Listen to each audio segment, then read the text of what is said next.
राजपूत कल्याण सभा के अध्यक्ष नरेंद्र समियाल ने कहा कि राजपूत समाज को तोड़ने वालों को किसी भी सूरत में बख्शा नहीं जाएगा। उन्होंने बुधवार को होटल इरावती में आयोजित प्रेस वार्ता में कहा कि राजपूत कल्याण सभा के नाम पर चंद लोगों के साथ अन्य संगठन खड़ा करने वालों को पंजीकृत राजपूत कल्याण सभा चंबा में बर्दाश्त नहीं किया जाएगा। बहरहाल सभा की ओर से राजपूत कल्याण सभा के नाम पर अन्य संगठन खड़ा करने वालों को बर्खास्त कर दिया गया है। उन्होंने कहा कि राजपूत कल्याण सभा जैसे प्रतिष्ठित संगठन की समाज में एक गरिमा है, लेकिन चंद एक लोगों ने अपने व्यक्तिगत हितों को ज्यादा तवज्जो देते हुए जिस तरह से राजपूत कल्याण सभा के नाम पर नया संगठन बनाने की घटिया हरकत की है, ऐसा करने वालों को राजपूत कल्याण सभा चंबा कदापि माफ नहीं करेगी। उन्होंने ये भी कहा कि राजपूत कल्याण सभा चंबा के इसी महीने चुनाव होने निर्धारित है। बहरहाल पूरे संवैधानिक तरीके से उस चुनाव प्रक्रिया का निर्वहन होगा। राजपूत कल्याण सभा का एक फॉर्मेट बना है, उसी के अनुसार राजपूत कल्याण सभा चंबा का गठन करते हुए अपने समाज के हितों की पैरवी के लिए चुनाव प्रक्रिया के जरिए गठित होने वाली कार्यकारिणी के नेतृत्व में ही राजपूत कल्याण सभा चंबा आगे बढ़ेगी। इस अवसर पर राजपूत कल्याण सभा चंबा के पूर्व अध्यक्ष भूपेंद्र जसरोटिया समेत अन्य पदाधिकारी भी मौजूद रहे। सभी मीडिया बंधुओं को जय देवा। आज राजपूत कल्याण सभा चंबा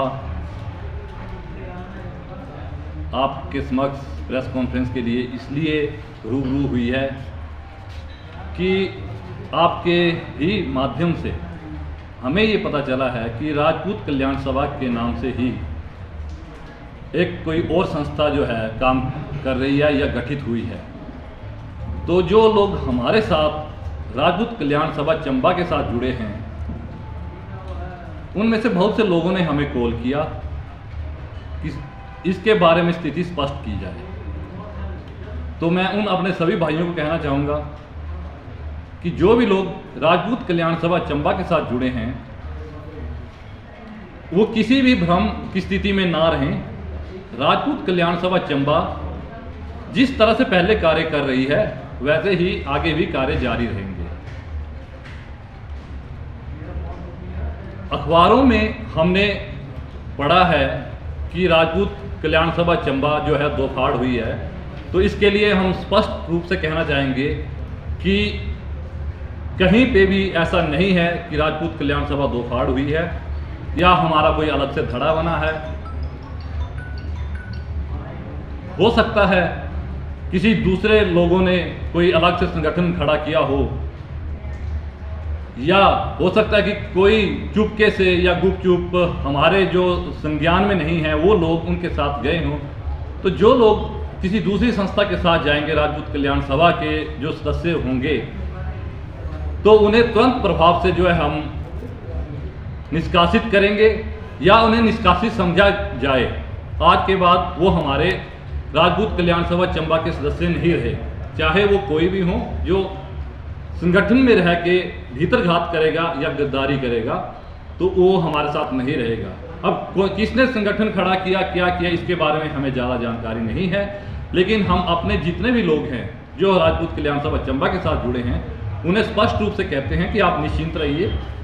वैसे हमने सभी को टेलीफोनिकली जिन्होंने भी हमें कांटेक्ट किया है, हमने उन्हें बताया है कि राजपूत कल्याण सभा जो रजिस्टर्ड है, पिछले 40 सालों से काम कर रही है राजपूत समाज के लिए, आगे भी करेगी। और हम ये भी चाहते हैं कि जो कोई राजपूत कल्याण सभा में आना चाहता है वो निसंकोच हमारे पास आए, हम सभा के मेंबरशिप देंगे उन्हें और वो काम करें। सभा का प्रधान होने के नाते मैं ये कहना चाहूँगा कि यहाँ पे हर आदमी को उचित पद दिया जाएगा, बशर्ते कि उसकी नीयत साफ हो और वो राजपूत हितों में काम करे। किसी भी तरह के चाटुकार जो है यहाँ पे नहीं रहेंगे और ना ही हम किसी को बर्दाश्त करेंगे। मेरा सभी लोगों से ये भी आह्वान रहेगा कि जो भी हैं वो आए, सदस्य बने। हमारी जो राजपूत कल्याण सभा चंबा की जो जिले की इकाई है, ये सलूनी से लेके तीसा, भरमौर से लेके डलौजी तक जो है हमारे संगठन के लोग हैं जो हमारे साथ जुड़े हुए हैं। तो इन सभी के लोगों को ध्यान में रखते हुए हमें आज ये प्रेस कॉन्फ्रेंस करने की जरूरत पड़ी है। बाकी अगर कोई गाहे बगाहे हमारी संस्था से निकल के किसी दूसरे संगठन में गया है तो उसे तुरंत प्रभाव से निष्कासित समझा जाए।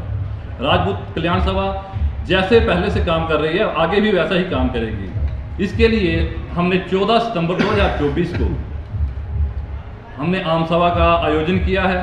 हम चाहेंगे कि जिला स्तर के जितने भी राजपूत भाई सभा में आए, उनका स्वागत है, उन्हें उचित सम्मान दिया जाएगा।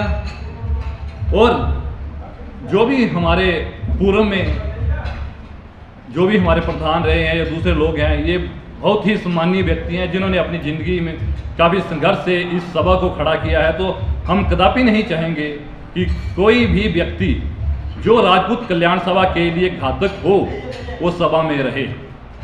इसी के साथ बाकी के जो हमारे कोई संशय हैं उसके ऊपर हमने स्थिति स्पष्ट कर दी है। किसी तरह कोई संशय नहीं है। सभी लोगों से आग्रह है कि आप किसी के बहकावे में ना आए।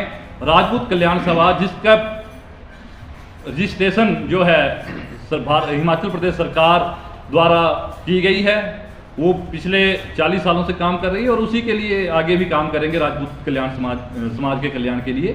तो सभी लोगों से आग्रह रहेगा कि आप किसी भ्रम की स्थिति में ना रहें और आप जैसे राजपूत कल्याण सभा के साथ जुड़े हैं वैसे ही जुड़े रहें।